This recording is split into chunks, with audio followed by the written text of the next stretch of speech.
ودارو بینرین آرک تیوی و ریوازنوس لسروی مجاره رو مال مهر بردوام دکه زبر خود میوان خبرس محمود برو سیاست مدار کن هادی باوکی راست تبلی رو مال مبس لورس برس محمود دست بکده پیش وچون نو لروشاوای کردستان ریگری کرنا ملیسن پیدی جل درخستنا کنگره آن کسی کو ایرو بریار بو کنگره خویا چاران هزوا لدرخستن لی ملیسن پیدی ریگری لیکر تبی کی جندا من کنگره آن کسی کنگره خو لدرخستن شروعات چیه؟ بله سلام و رج بو تو تماشاوان و گهدارت شیروفیا من اوا کو اب ایرو بو خوشی پشتی ریگری آواج دامزران ناوی کنگری و تکز دکن کو شکستنک سیاسی روجاوای کردستانی دا آنینا هر وها شکستنک ری برایتی هر وها دوار دموکراسی دا حیله و دیماغوجیت لگل ملت خو آلیگر و دوست خوتینن یا چاراجی اوا کو اف دستهلاتداری وی هرمه تکز دکش خلکی را یان اونه وکم ببکن یان اونه سری خواه شور بکن لبردستی من یان جی از ناهلم اون تشتکی بکن دوا قابوارا دا شکستن آنیا جبر چه؟ جبر گو ری برایتی ری کفتنه دما رخصتش آلی کی وده وش آلی دی و زرتک خودشین دوی هولا و رد که ریگریه دگری اف دلیل کی دده کو ری کفتن دنا و خودشی نین ایده او جیبونه سری و سری دوار سیاسی ده ترسه شکستن آنیش بوکو ده ترسه بریارک سیاسیش انجمن اجتماعی کردی به قوت درکوی کو هرتن نوعی کوالیته بین هوله جبو ویجی ده ترسه کو جلک جبن و وریک شاندن و هن به هن جه انجمن اجتماعی بر فرحتر ببید کردستان روج آواده جبو ویجی شکستن آنیه پیوست ملت حمو باش به زانبه. بله. برز محمود وكو أمزانن كو مليسن بادي رجريل درباسونا عندما كونغرا أنا كسيكر هروها قفل خديه هولا زانا خوار أجر أنا كسي كونغرا خوا لهوليل دربخه هروها لأوفيسا بدا كسي جار كدن رجريل درخصنا كونغرا أنا كسيكر جبر چه مليسن بادي بفي أواي جل درخصنا كونغرا أنا كسي دترسا وقت مقوت يعني أفانا بقشتي شكستن حمو بواري جياني حتى بواري كومالاتي دا شكستن آنينا جيني دا أمبيجن خلق وعالم كو جيانا خبر دوام دكن حتى ورد شكستن آنينا دما ناهل الأفكون قرب بيت الترسن كو أنجمنا نجتماني الترناتيفنا بديلنا بيني هولي كو ملت لدورا ويكوم ببي ما عم تبينين روجانا بدها خلق بازدن بري خوددن وداويد بنا جانقوريه دبحرادا جاني خودت جوي جيانا سخت ودجوار بازدن جبويجي ناهلي ريقرا حتاني تمن انا سلطي شمولي ديكتاتوري الصفتك جيوانا يعني ناهل تشت بآزادي ببن نافي خودكن ديمقراط بس تيكليا واب ديمقراطية تنا نافي خودكن ما في مروفا تيكليا واب ما في مروفا رتنا مروفا دكوجنو دبرچقينن دبيجن چاپمنيا آزاد چاپمنيا مونوپول دكن اوانا سيستم شمولي سيستم ديكتاتوري اف وقت بي كريتيري وانا ساقو فداني وانا جبويجي افكاري قو ايرو الكردستان روج آواده به عيني او كراس لبجنو بالاواته دترسن ثمن اخوة دريشتر دكن بفا اوا بفا كريارا بفا ريقريا ثمن اخوة دريشتر دكن حتى راضيكي ليجوار نامينه افجلك ويش بنوا وريك شاندن روج بروج ملتي ما تشافي بالدبي كرياري واي قريج لسر عردي بتشافي خود بيني بيوستا هر يك دستي خدين صار ضميري خو وبقى خذي وهالوستا سياسي ويرك وهشكره بدي بتهيبتي جالي جري وان كو ايرو ام حمو كردن ام براي هافن ها دما ام بين براي هافن جارني فيسا ميكا دما زاروكي كوبانيه بحرادة فطسن هاجر ابوچيبن هاجر چدبن برببن او زاروكي منا سرساغيه جمال باطي ومجدل وجان رد خوازن لدما كو چارنويسا منطقي هرمي بگشتي التهلوكي ديا بيوستغو امو او بيكفا بينغا وكراستي لسر عردي بدن وام بيجن ايدي بس جبو فاكر ياري قريج ايدي بس جبو في سيستمي كوج اي بعسيا خرابتر بسري كردا كريا اف بيك فش ماتي خوستن براستي برز محمود هل وستا امريكا درباره ذكريارا بادي دي چرنگي با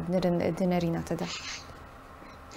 دباوري امدا هل وستا امريكا هل وستك شرمزارا مهرك رش ام لبيچاوي امريكا ددن ام برپرسياري گوتنا خونا چما جبركو امريكا ليستوك سياسي جيمك سياسي لهريما كردستان دكي ام تفدزان كوجبو برجوان داخل ورا اف گنگشل سرنابي لدما كول برچاوي وي کریاری قریش دبن بن پیکرنا مافی مروفا دبه بن پیکرنا آزادی دبه مونوپول کرنا چاپمنی دبه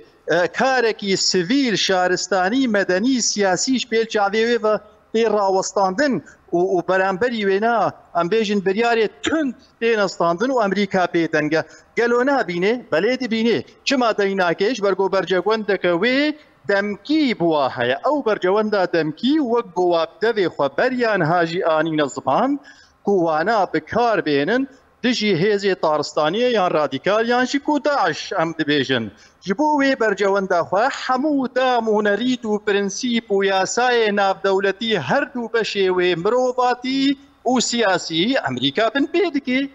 بيوست انجمن اجتماعي حواله ما خوشك بالزلالي في بكهنا برقو هوا ودكو هوا دبيجن حيا على الصلاة ها افا وندكن وكتشاوا جناب سروك شوار قوت هاگر اون زلامن واس شوما هوليري دورن پیشمرگا حالكن ام بيتي فيها ما ببريارك سياسي ويركانه بويرنگي هيا هاگر او بريار پیدا بو بيوست ناكي ايدي هميزين كاچد بيچنال بالحرمي افا يا گرنگ بله برز محمود نرينا تدا چارەسەری دێ چ بە کۆڤیاوای بنپێکردن و کریارن میلیسن پێدێ هەر بەردەوام دکە ئالی ئەمریکیژی تفشارەکە جدی لە نەژی قەسەدەی دکە نەژی لە ڕێبەریە پێدێ دکە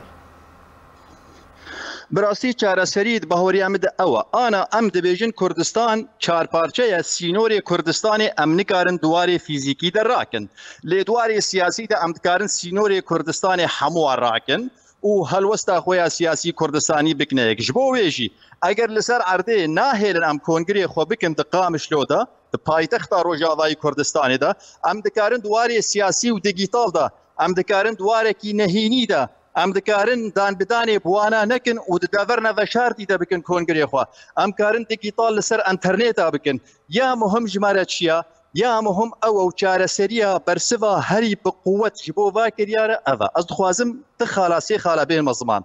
یەکژێ ئەوە کو بریارێک سیاسی بقووەت ji vê کۆنگرێ دەرکەوێ ئەف کۆنگر ئانا اعتیبار دکن بوو و ئەم هێڤیدەوارن کۆ بەردەوامیە کارێ خوا شێوەیەکی نەهێنی شێوەیەکی ئەم بێژن بچووکتر لە دەرنات و قورچک نات ماڵ نات ئەلمهم دیجیتال لەسەر ئەنتەرنێتا بکن و بریارە دەرخن یەک شووە بریارە سیاسی و ئەوە یا هەری گران و براستی باندۆرێ لوا بکێ تێکلی لەگەل vê دەستهلاتداریە bi vî شێوەی عین bi vî فۆرمی وەرێ نویساندن bi vî شێوەی دانوستاندنێ لەگەل کاروبارێ سیاسی دکێ ئەم دیالۆگێ لەگەل نەماتکەن ئەڤ یەک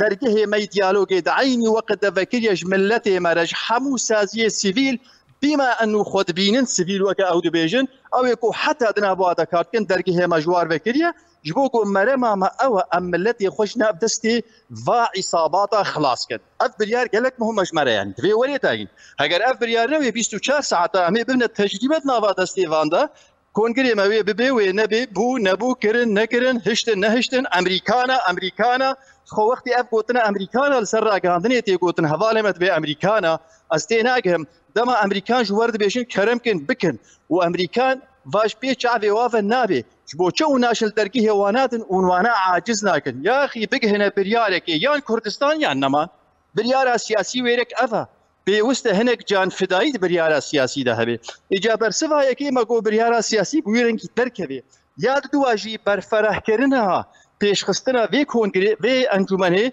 û berferehkirina nûneratiyên wê ne bi taybetî her sê deverê birîndarî Kurdistana Rojavayê got birîna wa kûrtir ji hemû dera Afrîn Kobanî Serêkanî got bi rastî nûneratiyek rasteqîne ji bo hemû milletê Kurd bide da got çi da got millet êdî zêdetir singa xwe ji vê encûmenê vekê û zêdetir lê bibe kom ev biryarê hana bi vî rengî derkevin bersiva herî mezin eşkiriyarê ware em îro nikarin beramberî Kilaşkofa û temança û top û ew ê wana tank û topê wana belkî em nikaribin serê xwe baş hildin lê dwarê siyasî de em dikarin tehediya Emerîka bikin ji bo mafê xwe ji bo mafê xwe ya rewayî çarenivîs ji bo mafê milletê xwe li ser erdê wî evana biryarê siyasî ne em îro fîzîkî nikarin lê siyasî em dikarin ji bo wê jî hemû hêz û saziyê millet wê li vê biryarê kom bibin wê canê xwe jî li ber de bidin pêwîstiya me bi karîzmeyek siyasî heye li hundirê Kurdistana Rojava ku xudan biryar bê karûbarê xwe bike خو آماده بکید میدانی ده و لدرگه باشوری کردستانی بدهش جناب سروک بیجی جناب سروک وانا ام اف کسن ام اف مالن ام گهانه في قوتي آریکاری جمرد فلان دریر لازمه و چاخی آریکاریا کردستان باشور جمره و رواتر به و انجامه و باشتر بن نوک ویشی وازی نها وقت طیری که چنگو کری همه چن همه به جناب سروک ام چپکن ما وقتی تنزاری چپکه جناب سروک باری وی بسیویا قربانا جاویتا دویتا حاضر بیجیره ها افجمر مهمن قو ام بگ هنا برياري قوم قهانه برياري ادبات اشتادا براستي چاره سريا مازن او سركفتنا مازن او برسبا هري بهيزي برانبري با هيزي كو ايرو دجي نتوا كرد دجي بروجي نتوي دجي كردستاني دجي كياني كردي كاردكن برسبا هري قوت افا بله قال لك سباس جبو ميواني من بريس محمود برو سياسة مدار لسر شروفين كوتا دانما وبجدار بوناتا